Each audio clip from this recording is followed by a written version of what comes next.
Hi friends, welcome to my channel. Friends, ಬನ್ನಿ ಇವತ್ತಿನ ಒಂದು ವ್ಲಾಗ್ನ ನಿಮ್ಮ ಹತ್ರ ಶೇರ್ ಮಾಡ್ಕೊಳ್ತಾ ಇದ್ದೀನಿ. ಸೊ ಬೆಳಗ್ಗೆ ಆಯಿತು. ಸೊ ನಾನು ಬೆಳಗ್ಗೆ ಇವತ್ತು ಗುರುವಾರ ನಾವು ನಮ್ಮ ಮನೆಯಲ್ಲಿ ನಾನು ನಮ್ಮ ಹಸ್ಬೆಂಡ್ ಇಬ್ಬರು ಉಪವಾಸ ಇರ್ತೀವಿ. ಸೊ ಉಪವಾಸ ಇದ್ದು ನಾನು ಮನೆಯೆಲ್ಲ ಕ್ಲೀನ್ ಮಾಡಿ ಎಲ್ಲ ಕೆಲಸ ಆಗಿತ್ತು. ಎಲ್ಲ ನೆಲ ಎಲ್ಲ ನೀಟಾಗಿ ಸಿಟ್ಬಿಟ್ಟು ಇವತ್ತು ಗುರುವಾರ ಉಪವಾಸ ಇದು ವಾರ ಮಾಡಬೇಕಾಗಿತ್ತು. ಅದಕ್ಕೆ ಎಲ್ಲ ರೆಡಿ ಮಾಡಿಬಿಟ್ಟಿದೆ ಆಲ್ರೆಡಿ. ಇನ್ನು ನಮ್ಮ ಪಾಪನ ಕಟ್ಕೊಂಡು ಮಾಡೋದು ಸ್ವಲ್ಪ ಕಷ್ಟನೇ. ಅವ್ನು ನೋಡಿ ಆಲ್ರೆಡಿ ಗಾಡಿ ಓಡಿಸ್ಕೊಂಡು ಅಲ್ಲಿ ಕುತ್ಕೊಂಡಿದ್ದಾನೆ. ನಾನು ಹಾಗೆ ಪಾಪು ಆಟ ಆಡ್ತಿದ್ನೆಲ್ಲ, ನನ್ನ ಎಲ್ಲ ಕೆಲಸ ಮುಗಿಸ್ಕೊಂಡಿದ್ದೆ. ನೆಲ ಎಲ್ಲ ಸೀಟಿದಾಯಿತು. ಸೊ ರಂಗೋಲಿ ಎಲ್ಲ ಬಿಟ್ಟು ಎಲ್ಲ ಕೆಲಸನೂ ಆಗಿತ್ತು. ಇನ್ನೇನು ನಾನು ಸ್ವಲ್ಪ ಕೆಳಗಡೆ ದನ ಎಲ್ಲ ಏನು ಮಾಡ್ತಿದ್ದಾವೆ ಅನ್ನೋ ನೋಡಬೇಕಾಗಿತ್ತು. ಅದಕ್ಕೆ ಬೇಗ ನೆಲ ಎಲ್ಲ ಸೀಟಿ ಮನೆಯೆಲ್ಲ ಸ್ವಲ್ಪ ಕ್ಲೀನ್ ಮಾಡಿಬಿಟ್ಟು ಇವತ್ತು ಅಡುಗೆ ನಾಷ್ಟ ಏನೂ ಮಾಡಿಲ್ಲ. ಚಿತ್ರಾನ್ನ ಮಾಡಿದ್ದೆ. ಪಾಪುಗೆ ಇನ್ನೂ ಸ್ವಲ್ಪ ಟೈಮ್ ಐತೆ ಇರೋ ಅಷ್ಟರಲ್ಲಿ ಎಲ್ಲ ಕೆಲಸ ಮುಗಿಸೋಣ ಅಂದ್ಕೊಂಡಿದ್ದೆ. ಹಾಗೆ ನಾನು ನೈಟು ಒಂದು ಬ್ಲೌಸ್ನ ತೊಗೊಂಬಂದು ಇಟ್ಟಿದ್ದೆ. ಅಮ್ಮಂಗೆ ಬ್ಲೌಸ್ ಹೊಲಿಬೇಕಾಗಿತ್ತು. ಆಲೇ ಒಂದು 2 ಮಂತ್ಸ್ ಆಗಿತ್ತು ನಾನು ಬ್ಲೌಸ್ನ ಸ್ಟಿಚ್ ಮಾಡಿರಲಿಲ್ಲ. ಅದಕ್ಕೆ ಏನಾದರೂ ಮಾಡಿ ಸ್ಟಿಚ್ ಮಾಡೋಣ ಅಂತ ಹೇಳ್ಬಿಟ್ಟು ಕುತ್ಕೊಂಡಿದ್ದೆ. ಒಂದು 1.5 ಅವರಾಗೆ ನಾನು ಈ ಬ್ಲೌಸ್ನ ಫುಲ್ಲು ನೀಟಾಗಿ ಸ್ಟಿಚ್ ಮಾಡಿದ್ದೀನಿ. ಇನ್ನು ನಾನು ಅಳತೆ ಬ್ಲೌಸ್ ತೊಗೊಂಡು ಅದನ್ನು ಅದರ ಅಳತೆಗೆ ಕರೆಕ್ಟಾಗಿ ನಾನು ಸ್ಟಿಚ್ ಮಾಡಬೇಕು. ಎಲ್ಲನೂ ತುಂಬ ಚೆನ್ನಾಗಿ ಬಂದಿದೆ. ಈ ಕಾಟನ್ ಬ್ಲೌಸು ಯಾವುದೇ ಒಂದು ವೇರಿಯೇಷನ್ ಆಗೋಲ್ಲ. ಯಾಕಂದರೆ ಮಿಷಿನ್ ಮೇಲೆ ಬಟ್ಟೆ ಇಟ್ಕೊಂಡ್ರೆ ಹತ್ತೈತೆ ಅಲುಗಾಡಲ್ಲ. ತುಂಬ ಚೆನ್ನಾಗಿ ಹೊಲಿಬೋದು ಅಂತಲೇ ಹೇಳ್ಬೋದು. ಮಾಮೂಲಿ ಸ್ಯಾರಿ ಆದರೆ ಸ್ವಲ್ಪ ವೇರಿಯೇಷನ್ ಆಗೋ ಸಾಧ್ಯತೆ ಇರುತ್ತೆ. ಆದರೂ ಎಕ್ಸ್ಪರ್ಟ್ ಟೈಲರ್ಗಳು ತುಂಬ ಚೆನ್ನಾಗಿ ಹೊಲಿತಾರೆ ಅಂತಲೇ ಹೇಳ್ಬೋದು.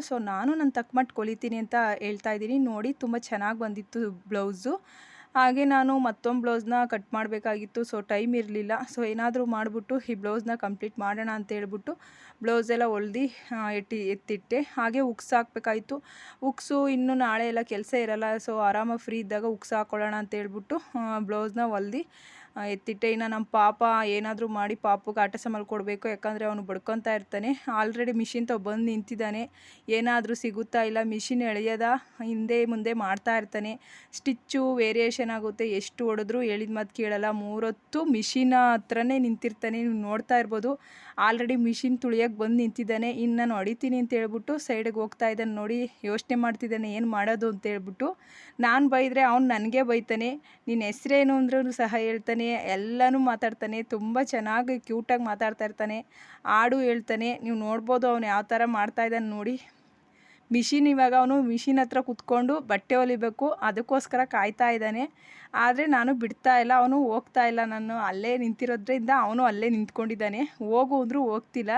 ನೋಡಿ ಯಾವ ಥರ ನಿಂತಿದ್ದಾನೆ. ಆರಾಮಾಗಿ ಕ್ಯಾಮ್ರಾಗೆ ಶೋ ಕೊಟ್ಕೊಂಡು ನಿಂತಿದ್ದಾರೆ. ಹೇಳ್ತಾ ಇದ್ದೀನಿ ಹೋಗು ಅಂತ. ಆದರೂ ಅವನು ಇಲ್ಲ, ನಾನು ಹೋಗಲ್ಲ ಅಮ್ಮ ಅಂತೇಳ್ಬಿಟ್ಟು ಅಲ್ಲೇ ನಿಂತವ್ನು. ನೋಡಿ ಅವ್ನ ನಾಟಕ ನೋಡಿ.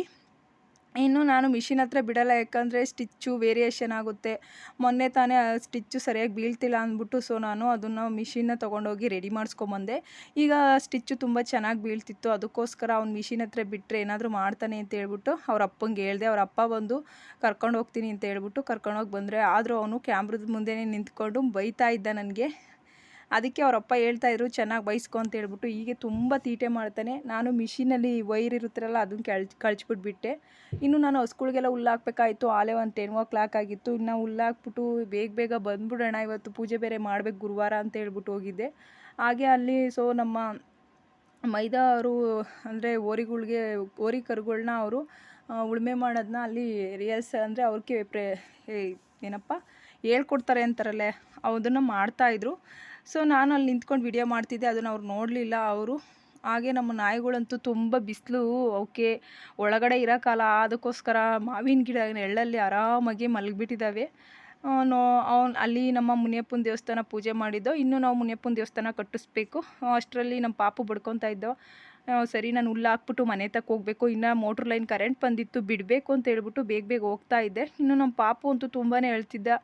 ಯಾಕಂದರೆ ಅವನು ಬೇಗ ಎದ್ದಿದ್ದ. ಇವತ್ತು 5 ಗಂಟೆಗೆ ಎದ್ಬಿಟ್ಟಿದ್ದ. ಅವರಪ್ಪ ಡ್ಯೂಟಿಗೆ ಹೋಗೋಷ್ಟರಲ್ಲಿ ಎತ್ಕೊಂತಿದ್ದ. ಇವತ್ತಂತೂ ತುಂಬ ರಿಸ್ಕ್ ಆಯಿತು ಕೆಲಸ ಮಾಡೋದಂತೂ. ಇನ್ನು ಹಸುಗಳಂತೂ ನೋಡಿ ಹುಲ್ಲೆಲ್ಲ ಯಾವ ಥರ ಮಾಡ್ಕೊಂಡು ನಿಂತಿದ್ದಾವೆ. ಇನ್ನು ಹುಲ್ಲು ಹಾಕ್ಬಿಟ್ಟು ನಾನು ಬೇಗ ಹೋಗ್ಬಿಟ್ಟು ಎಲ್ಲ ಕೆಲಸನೂ ಮುಗಿಸ್ಬೇಕು ಅಂತ ಹೇಳ್ಬಿಟ್ಟು ಬೇಗ ಹುಲ್ಲೆಲ್ಲ ಹಾಕ್ಬಿಟ್ಟು ಹೋಗ್ತಾ ಇದ್ದೀನಿ. ಹಾಗೆ ಇನ್ನು ನಮ್ಮ ಕರ ಅಂತೂ ತುಂಬ ನೋಡ್ತಾ ಇದೆ. ಇನ್ನೂ ನಾವು ಬರಲಿಲ್ಲ, ಇವಳು ಹುಲ್ಲು ಹಾಕಲಿಲ್ಲ ಅಂತ ವೆಯ್ಟ್ ಮಾಡ್ತಾ ಇದೆ. ನೋಡ್ಬೋದು. ಹಸುಗಳೆಲ್ಲ ಹುಲ್ಲೆಲ್ಲ ಯಾವ ಥರ ಮಾಡಿದಾವೆ ನೋಡಿ. ಎಷ್ಟು ಎತ್ತಿದ್ರು ಅವು ಮಾಡೇ ಮಾಡ್ತವೆ. ಇನ್ನು ಹುಲ್ಲೆಲ್ಲ ಹಾಕ್ಬಿಟ್ಟು ನೀಟಾಗಿ ಹೋಗೋಣ. ಎಲ್ಲ ಕೆಲಸ ಮುಗಿಸ್ಬಿಟ್ಟು ಬೇಗ ರೆಡಿ ಮಾಡಬೇಕು. ಇನ್ನು ನೈಟು ಚಪಾತಿ ಮಾಡಬೇಕು ಅಂದ್ಕೊಂಡೆ. ಹಾಗೆ ತೆಂಗಿನ ಸಸಿಗೆ ನೀರೆಲ್ಲ ಹಾಯಿಸ್ಬೇಕಾಗಿತ್ತು.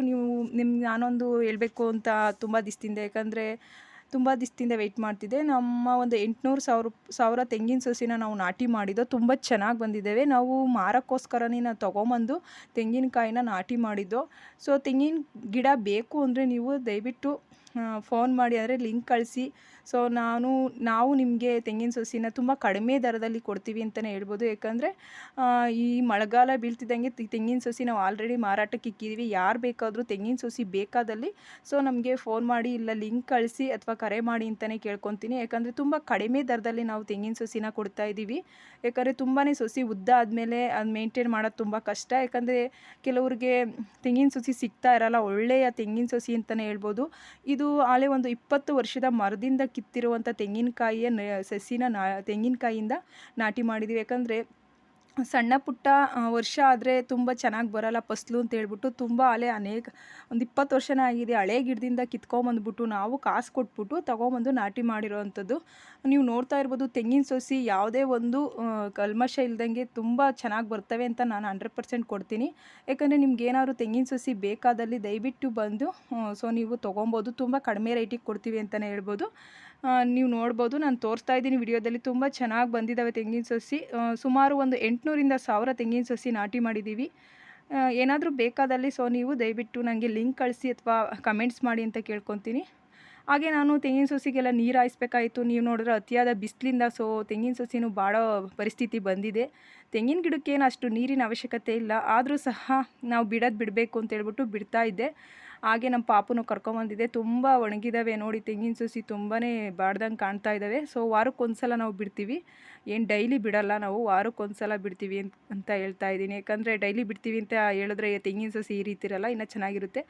ಈ ವಿಡಿಯೋ ಇಷ್ಟ ಆದರೆ ಲೈಕ್ ಮಾಡಿ, ಶೇರ್ ಮಾಡಿ, ಕಮೆಂಟ್ಸ್ ಮಾಡಿ ಅಂತ ಹೇಳ್ತಾ ನಾನು ಈ ವಿಡಿಯೋನ ಇಲ್ಲಿಗೆ ಕಂಪ್ಲೀಟ್ ಮಾಡ್ತಾ ಇದ್ದೀನಿ. ಟೇಕ್ ಕೇರ್, ಬಾಯ್.